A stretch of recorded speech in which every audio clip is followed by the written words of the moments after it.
Hi friends, welcome to Faris home food.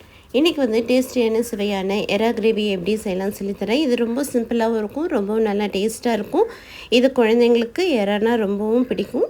இந்த மாதிரி எறா குழந்தைங்களுக்கு செஞ்சு கொடுங்க, ரொம்ப விருப்பமாக சாப்பிடுவாங்க. வாங்க இந்த டேஸ்டியான எறா எப்படி செய்யலாம் வீடியோக்குள்ளே போய் பார்க்கலாம். வீடியோக்குள்ளே போய் பார்க்கறதுக்கு முன்னாடி நம்மளுடைய சேனலை சப்ஸ்கிரைப் பண்ணாதவங்க சப்ஸ்கிரைப் பண்ணிக்கோங்க. தேங்க்யூ. எறா கிரேவி பண்ணுறதுக்கு நான் இன்றைக்கி 1 kg எறா வாங்கி வச்சுருக்கிறேன். இது வந்து டைகர் ப்ரான்னு. இது ரொம்ப நல்லா டேஸ்ட்டாக இருக்கும். உங்கள் சைடு இந்த மாதிரி டைகர் ப்ரான் கிடச்சதுன்னா நீங்களும் இந்த மாதிரி வாங்கி சமைச்சு பாருங்கள். ஒரு தடவை இந்த மாதிரி டைகர் ப்ரான் வாங்கினீங்கன்னா அப்புறம் உங்களுக்கு இந்த டேஸ்ட் ரொம்ப பிடிச்சிரும். அடுத்து வந்து இந்த எறா கிரேவி பண்ணுறதுக்கு 4 வெங்காயம் பொடியாக நறுக்கினது கட் பண்ணி வச்சுக்கோங்க. அடுத்து 1 kg எறா. அடுத்து 2 பழுத்த தக்காளியாக கட் பண்ணிக்கோங்க. 2 பச்சை மிளகாய், கொஞ்சம் கருவேப்பிலை. வாங்க இந்த கிரேவி பண்ணுறதுக்கு இப்போ ஒரு பேன் வச்சுக்கலாம். பேன் வச்சாச்சு. பேன் சூடானதும் கொஞ்சமாக தேவையான அளவுக்கு எண்ணெய் ஊற்றிக்கோங்க. எண்ணெய் சூடானதும் பொடியாக நறுக்கி வச்சுருக்கிற 4 வெங்காயம் போட்டுக்கலாம். வெங்காயம் நல்லா பொன்னிறமாக ஆற வரைக்கும் நல்லா வதக்கிக்கோங்க. அப்போ தான் அந்த எறாவோட கிரேவி வந்து ரொம்பவும் நல்லா டேஸ்ட்டாக இருக்கும்.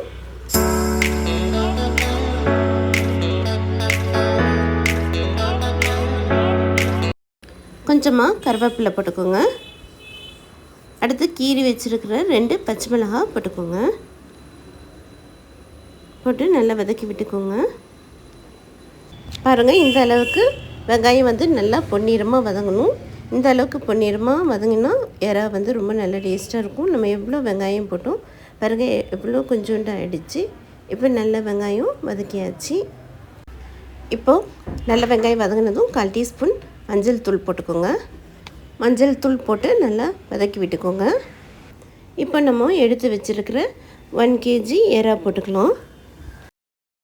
எறா எல்லாம் போட்டுட்டு நல்லா வதக்கி விட்டுக்கோங்க. எறா வந்து நல்லா சுருளை வதக்கிக்கோங்க. பாருங்கள், எறா வந்து பார்க்குறதுக்கு நல்ல பெருசாக இருக்குது. வதங்கினதும் நல்லா சுருண்டு வந்துடும். அந்த அளவுக்கு நல்லா சுருளை வதக்கிக்கோங்க. தண்ணி கொஞ்சமும் ஊற்றாதீங்க, தண்ணியே வேண்டாம். ஆல்ரெடி நமக்கு வந்து வெங்காயத்தில் தண்ணி இருக்கும், எறாலையும் தண்ணி விடும். அடுத்து நம்ம தக்காளியும் போடுவோம், அப்போ அதுலேயும் தண்ணி இருக்கும். அதனால் தண்ணியே ஊற்றாமல் நல்லா எறாவை இந்த எண்ணெயிலே நல்லா வெங்காயத்தோடு மிக்ஸ் ஆகிற வரைக்கும் நல்லா வதக்கிக்கோங்க. வெங்காயம் நல்லா எறாவோட மிக்ஸ் ஆன பிறகு இப்போது பழுத்த தக்காளியாக 2 தக்காளி குட்டி தக்காளியாக போட்டுக்கோங்க. தக்காளியும் போட்டு நல்லா வதக்கி விட்டுக்கோங்க. 1 டீஸ்பூன் வெறும் மிளகாய்த்தூள் போட்டுக்கோங்க. நான் இன்றைக்கி சக்தி மிளகாய்த்தூள் போடுறேன். இது நல்ல காரமாக இருக்கும். உங்களுக்கு ஏற்ற மாதிரி நீங்கள் காரம் போட்டுக்கோங்க. 1 டீஸ்பூன் மிளகாய்த்தூள் போட்டிருக்கேன். 1 டீஸ்பூன் குழம்பு மிளகாய்த்தூள் போட்டுக்கோங்க. உங்கள்கிட்ட குழம்பு மிளகாய்த்தூள் இல்லைன்னா நீங்கள் மல்லித்தூள் 1 டீஸ்பூன் போட்டுக்கோங்க. கொஞ்சமாக எறாவுக்கு தேவையான அளவுக்கு உப்பு போட்டுக்கோங்க. உங்களுக்கு எவ்வளோ தேவையோ அவ்வளோ உப்பு போட்டுக்கலாம். போட்டுட்டு நல்லா மிக்ஸ் பண்ணி விட்டுக்கோங்க. இந்த எறா கிரேவி ரொம்ப சிம்பிளாகவும் இருக்கும், அதே சமயத்தில் ரொம்பவும் நல்ல டேஸ்ட்டாகவும் இருக்கும். சீக்கிரமாகவும் ஒரு 5-10 மினிட்ஸில் எறா கிரேவி ரெடி ஆகிடும். மசாலா வாசனை போகிற வரைக்கும் நல்லா வதக்கி விட்டுக்கோங்க.